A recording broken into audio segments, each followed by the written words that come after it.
question. Yep. You said about sugar. Yep. What do you think about bananas? Bananas are quite high in sugar, and from my understanding you should only eat really about half a banana a day, and usually you want to eat fruit first thing in the morning because your body will burn fruit very fast, whereas if you eat meat and then the fruit on top of it, what's going to happen is that it's going to ferment in your stomach, and the candida, the bad bacteria, absolutely love to feed on fermented sugar. It's like steroids then, they just thrive and flourish. So if you've got candida and stuff like that, you really want to get the chlorella into your body, you want to get probiotics and stuff and start really setting the game up to win.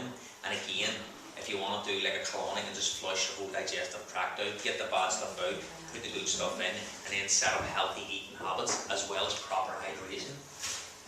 Again, staying hydrated.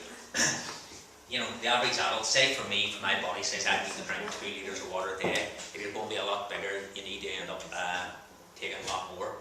You know, and children say they should take about, I think it's like a glass of water before exercise, a glass of water after exercise, and I think it's 2 glasses of water per hour as they're exercising. So you just want to keep feeding your children or getting them to drink water.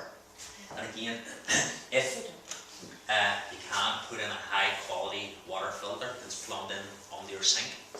I use a carbon block filter rather than carbon granules, because in the granules, when the system's under pressure, the water can sort of work its way through the granules, where if you've got a block, it has to actually go through the block, and it's also held in a ceramic housing which has to penetrate that as well.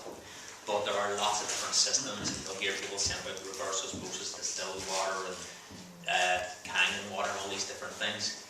You know, I think you want to drink good quality water depending on where the source. But the thing is as well, people are buying lots of water from supermarkets. A lot of those waters are just filtered to tap water. It's not really that good.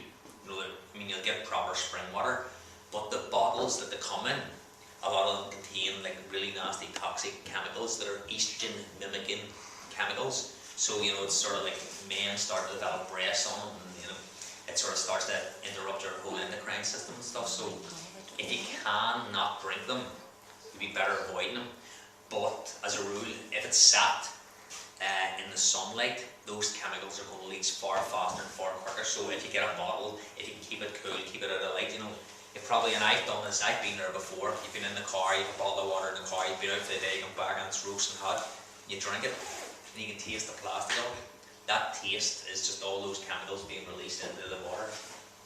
And again, you can drink herbal teas and it'll count as part of your water intake. But if you're drinking peppermint tea will slightly dehydrate you, so you wouldn't count that as part of your water intake.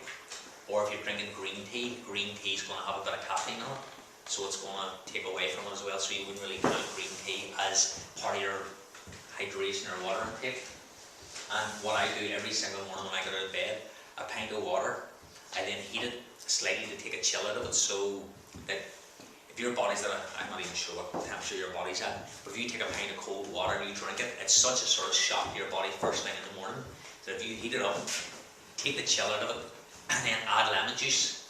Lemon juice seems to like dilute the water in a way that a pint of water, say, can be a bit of work to drink. When you put lemon on it, just seems so easy to totally put through your system. Again, like the plastic bottles, if you can get stuff in glass, use it in glass.